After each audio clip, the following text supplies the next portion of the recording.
اللهم صل على محمد وآل محمد وعجل فرجهم. بسم اللہ الرحمن الرحیم. قال رسول اللہ صلی اللہ علیہ وآلہ وسلم لا منع ولا اسراف ولا بخل ولا اختلاف خیر الامور اوساطها. پیغمبر گرامی ارشاد فرماتے ہیں کہ اسلام میں کنجوسی کرنا بھی جائز نہیں ہے، فضول خرچی کرنا بھی جائز نہیں ہے، اور اشیاء کو ضائع کرنا بھی جائز نہیں، بلکہ بہتر یہ ہے کہ انسان کیا کرے، درمیانہ کام کرے. اسلام نے افراط و تفریط سے منع کیا ہے، زیادہ روی سے منع کیا ہے. آپ کو منع کیا کنجوسی بھی نہ کریں، اور یہ بھی کہا گیا کہ فضول خرچی بھی نہ کریں، درمیانہ راستہ اپنایا جائے.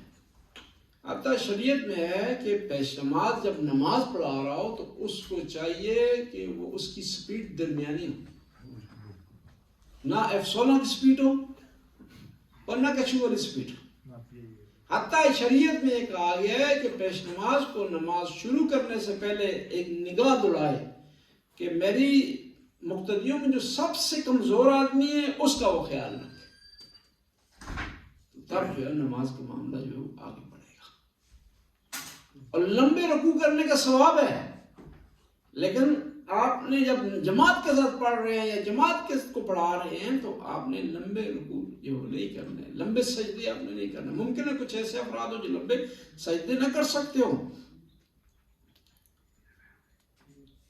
اور اس لیے امیر المومنین فضول خرچ کی 3 علامتیں بیان فرماتے ہیں. للمسرف ثلاثۃ علامات، کہ جو آدمی فضول خرچی کرتا ہے اس کی 3 علامتیں ہیں. یاکل ما لیس لہ، ایسی چیز کھا رہا ہے فضول خرچ جو اس کی نہیں ہے، یعنی اپنے حصے سے زیادہ کھا رہا. اور یہ ایک اور چیز بھی آپ خدمت میں عرض کروں کہ دیکھیں نا، خداوند تعالیٰ نے ہر چیز کی لمیٹیشن رکھی ہوئی ہے. میں یہ ہمیشہ کہا کرتا ہوں کہ جو شوگر کے مریض ہیں نا، ان کی چینی کا کوٹا ختم ہو گیا، انہوں نے اپنے حصے کا کھا لیے، اب منع ہو گیا.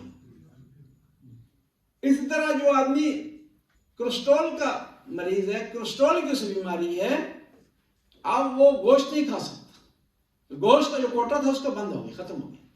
لہذا کوشش کریں کوٹا جلدی ختم نہ ہو، چلتا رہے آہستہ آہستہ.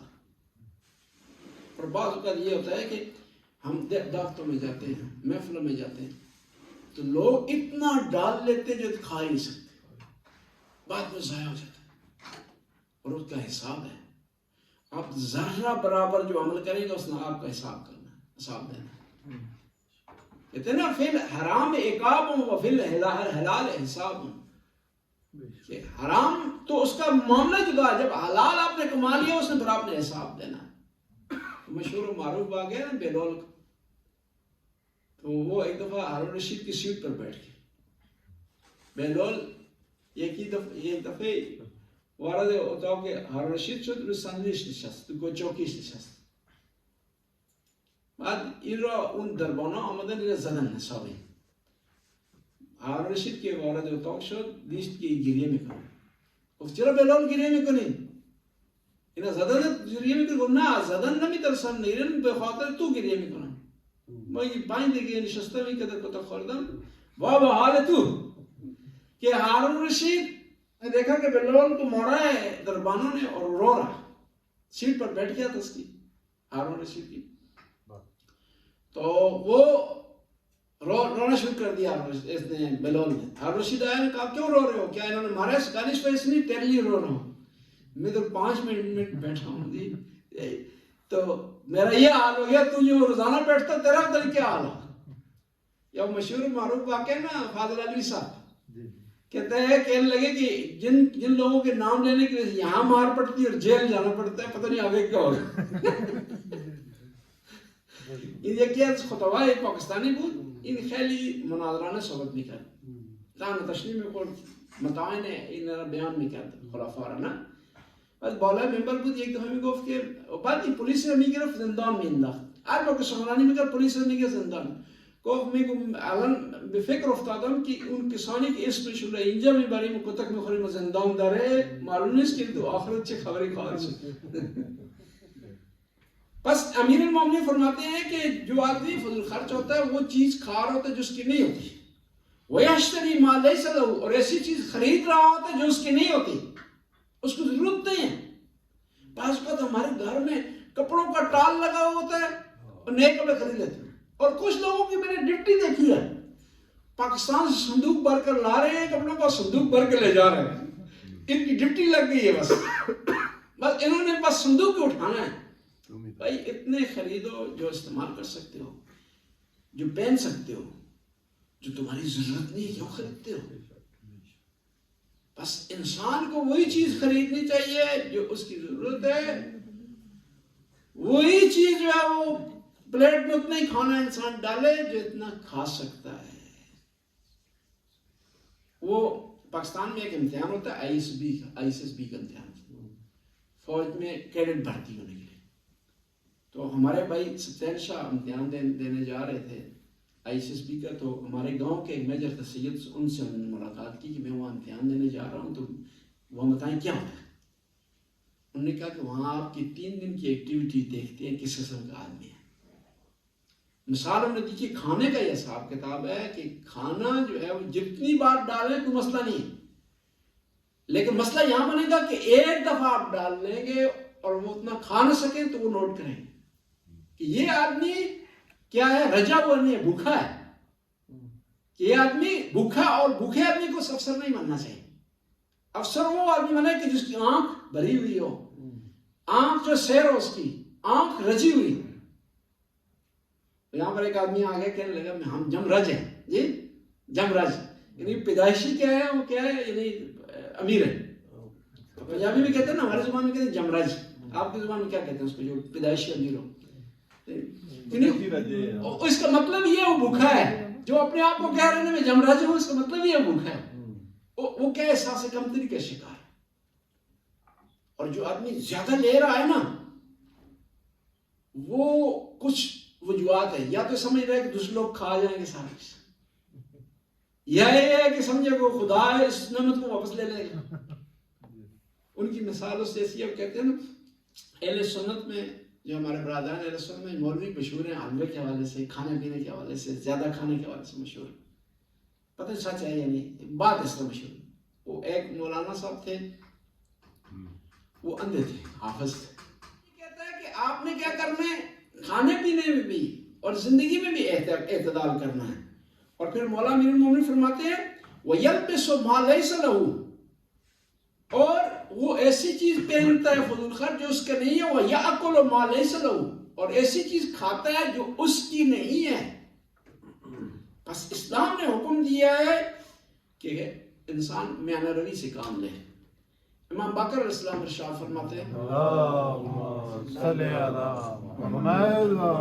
من علامات المومن ثلاث، مومن کی 3 علامتیں ہیں. حسن التقدیر فی المعیشیہ، کہ وہ اپنی معیشیت، اقتصاد، اپنی اکانومی کی تقدیر کرتا ہے، اس کا بیلنس رکھتا ہے. جتنا اس کے پاس ہوتا ہے اس کے مطابق خرچ کرتا ہے، جتنا اس کے پاس ہوتا ہے اس کے مطابق پہنتا ہے، جتنا اس کے پاس ہوتا ہے اس کے مطابق جو ہے وہ زندگی کا ہے جو ہے وہ معاملات خریدتا ہے، اپنے لیے گاڑی خریدتا ہے، گھر خریدتا ہے، اس کے مطابق جو ہے وہ قرضہ لیتا ہے. کچھ لوگ ہوتے ہیں کہ آمدنی ہوتی نہیں قرضہ لے بیٹھتے، آمدنی ہوتی نہیں دوسروں کی گارنٹی دے بیٹھتے. میں ایک آدمی کو یہیں جانتا ہوں کہ وہ گارنٹی دینے کی وجہ سے 40 سال کی محنت اس کی ضائع گئی. 40 سال لگا کر کے اس نے مکان خریدا تھا، اور اب سوچے سمجھے بغیر کسی آدمی کی گارنٹی دے دی. وہ خود جس کی گارنٹی دی تھی وہ تو سائڈ پر ہوا، کنکوش کیا اس نے آپ کو، اس کا مکان گورنمنٹ نے لے لیا. 40 سال کی محنت، اور 40 سال کی محنت کے بعد انسان کوشش کرتا ہے نا اسے آرام ملے. وہ 40 سال کی محنت کے بعد بے گھر ہو گیا اور شوگر کی اسے بیماری لگ گئی، آنکھیں میں کمزور ہو. صرف کس وجہ سے؟ نہ سمجھی سے بے تک کی گارنٹی دے دی. ٹھیک ہے دوسروں کے ساتھ بھلا کریں، سمجھداری لیکن اس کو ضروری ہے.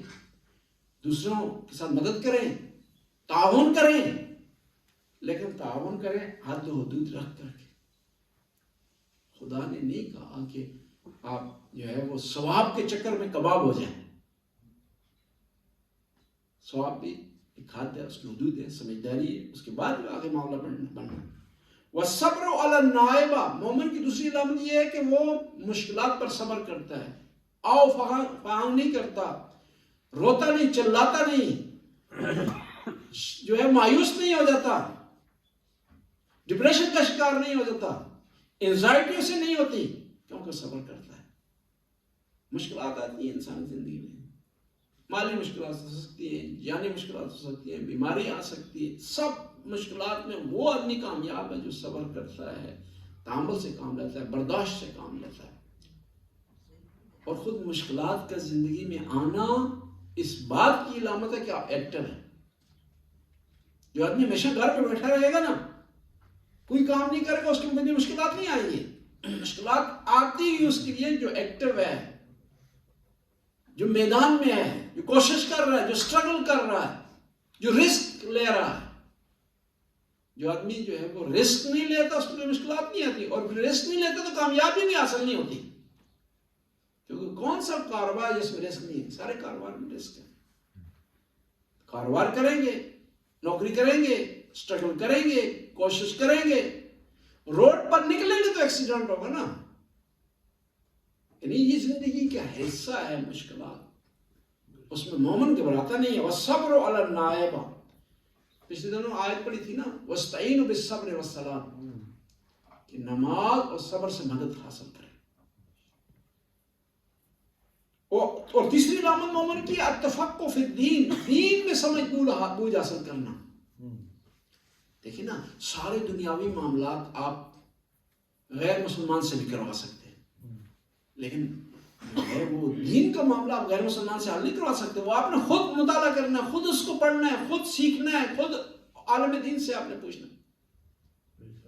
پوچھنا عیب نہیں ہے. ٹائم کتنا رہتا ہے؟ 6 منٹ ہے جی. گنو بعد میں مومنین بدعا دیتے رہیے، باتیں کر رہیے، کیونکہ مولویوں کا خود جو ہے یہ بات کرنا ہی ان کے لیے ہوتا ہے نا، یہ کھانا شمار کہتے ہیں خود مزے کر رہے ہیں، بات کر رہے ہیں، تو ہمیں جو بھوکا رکھتا ہے. والتفقہ فی الدین، آپ مختلف دنیاوی تقریباً سارے کام غیر مسلمان سے کروا سکتے ہیں. خود جنہیں آپ کو نہ بھی آتے ہو نا، دوسرے سے کروا سکتے ہیں. لیکن دین کا علم آپ نے خود سیکھنا ہے. جس طرح نماز واجب ہے اس کے مسائل واجب ہیں، جس طرح روزہ واجب ہے اس کا مسئلہ جاننا واجب ہے. مسئلہ پوچھنا عیب نہیں ہے، مسئلہ نہ آنا عیب ہے. روزے کے مسائل جاننا یہ آپ کے لیے ضروری ہے. جس طرح داتس کے ماہر ہیں آپ نا، لیپ ٹاپ کے آپ ماہر ہیں، آئی پیڈ کے آپ ماہر ہیں، اس طرح آپ کو نماز کے مسائل بھی آنے چاہیے. اس طرح قرآن کی تعلیم بھی آپ کو آنی چاہیے. اس طرح جس طرح سافٹ ویئر کے آپ ماہر ہیں، آئی ٹی کے آپ ماہر ہیں. اور کچھ چیزیں اب زندگی کے حصہ بن گئی ہیں، وہ اگر نہ ہو تو انسان نامکمل ہے. مثلا داتا کی تعلیم، انٹرنیٹ کی تعلیم، آئی ٹی.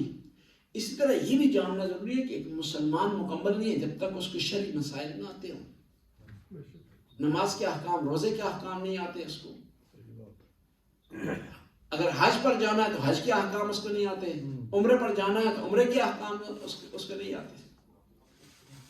اور پھر ایک آدمی جان بوجھ کر کے سیکھ سکتا اور نہ سیکھے، غلط بجا لائے نماز کو، غلط ہے اس کی نماز، روزہ اس کا مکمل نہیں ہے، تو وہ کیا ہے؟ وہ گنہگار ہے، وہ جاہل مقصر ہے، اس کی چھوٹ نہیں ہے. بس ضروری ہے کہ ہم احکام کو سیکھیں. صرف مولانا کے لیے واجب نہیں ہے، سب کے لیے. مولانا بھی اتنے مکلف ہیں جتنے آپ مکلف ہیں. مولانا کے لیے بھی اتنی واجبات جو آپ کے لیے واجبات ہیں. مستحبات بھی اسی طرح کے اس کے لیے کوئی ایکسٹرا نہیں ہے. بلکہ یہ ہے کہ شریعت تو کہتی ہے کہ یہ عالم دین ہونا پیشہ نہیں ہونا چاہیے. ہر آدمی کے پاس صلاحیت ہو وہ نماز پڑھا سکتا ہو، ہر آدمی کے پاس صلاحیت ہو کہ جنازہ پڑھا سکے، ہر آدمی جو ہے وہ نکاح پڑھ سکتا ہو. بلکہ بہتر یہ ہے کہ اپنا نکاح خود پڑھے انسان. آپ سے سوال کرتا ہوں، آپ مولانا کو وکیل بناتے ہیں نکاح، بتائیں وہ کام بہتر ہے جس میں وکیل لیا جائے یا وہ کام بہتر جو خود انسان کرے؟ خود انسان کرے. یہ نو مولانا کے اپنا نوٹر مشہور کرتا ہے جی. اس طرح وہ مشہور کہتے ہیں مولانا کو کسی نے بھیجا کہ رشتے کے لیے کہ فلاں عورت کا رشتہ جو ہے میرے لیے آپ ہاتھ مانگ کریں. میرے لیے مولانا صاحب واپس آئے، کہا بڑی مشکل سے اپنے لیے میں نے نظام جو بنایا ہے جی، تمہارے لیے کام. یہ مشہور واقعہ ہے امریاس کا. ہر آدمی کو جو ہے وہ کوشش کرنی چاہیے دین کی تعلیم حاصل کرنے کی کوشش کرے تاکہ اپنے شرعی مسائل احکام اعمال خود بجا لا سکے. اللہم صلی علی محمد وعلی محمد. یا علیم یا علیم یا غفور یا رحیم.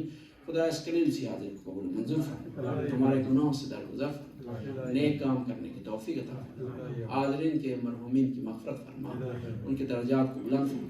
یا اللہ کرم واس کی توفیقات میں اضافہ فرما، نظر نیاز اللہ اس کو قبول منظور فرما، ان کی اس حاضری کو قبول منظور فرما، ان کے رزق میں وسعت عطا فرما، اولاد کو نیک اور صالح بنا، مرحومین کی مغفرت فرما، ان کے والد صاحب کا سایہ ان کے سروں پر قائم و دائم فرما، ان کی والدہ کی مغفرت فرما. ربنا آتنا فی الدنیا حسنہ وفی الآخرۃ حسنہ وقنا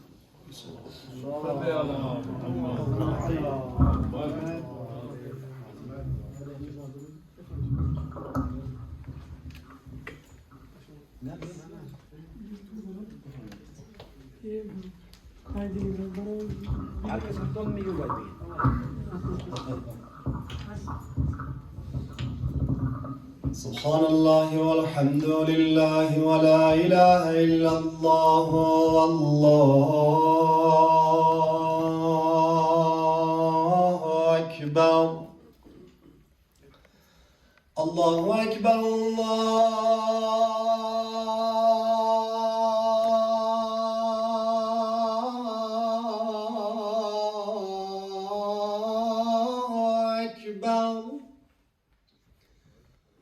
اللہ اکبر اللہ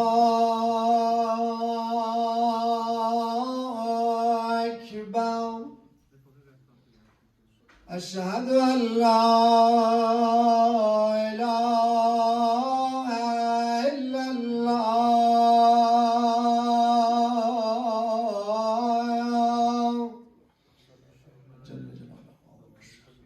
اشہد ان لا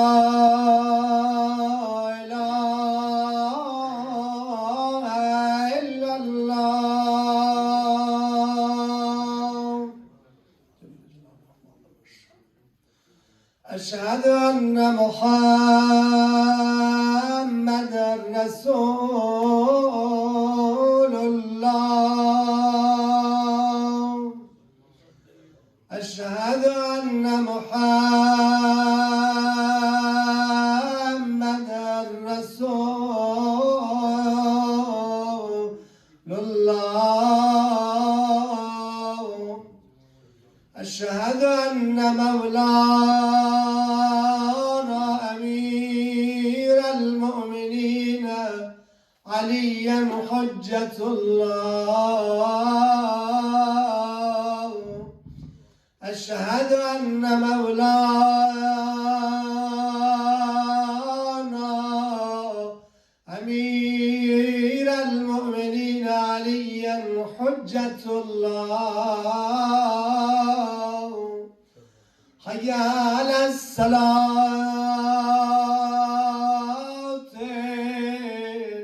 حي على الصلاة حي على الفلاح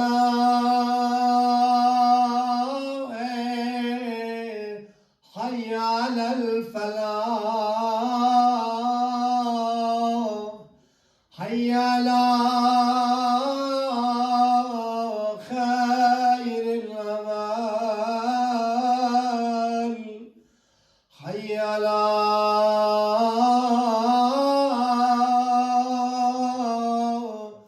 خير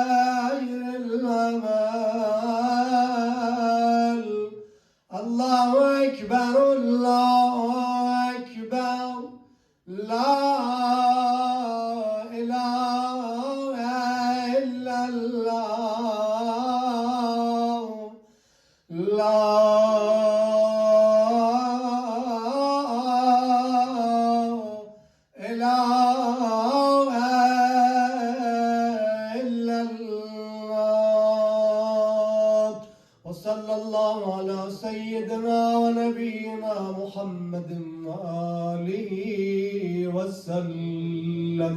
سلام.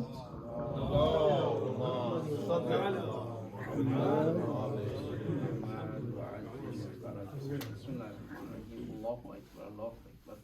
أشهد أن لا إله إلا الله أشهد أن لا إله إلا الله أشهد أن محمد رسول الله أشهد أن محمد رسول الله أشهد أن عليا ولي الله أشهد أن عليا ولي الله. حي على الصلاة حي على الصلاة حي على الفلاح حي على الفلاح حي على خير العمل حي على خير العمل قد قامت الصلاة قد قامت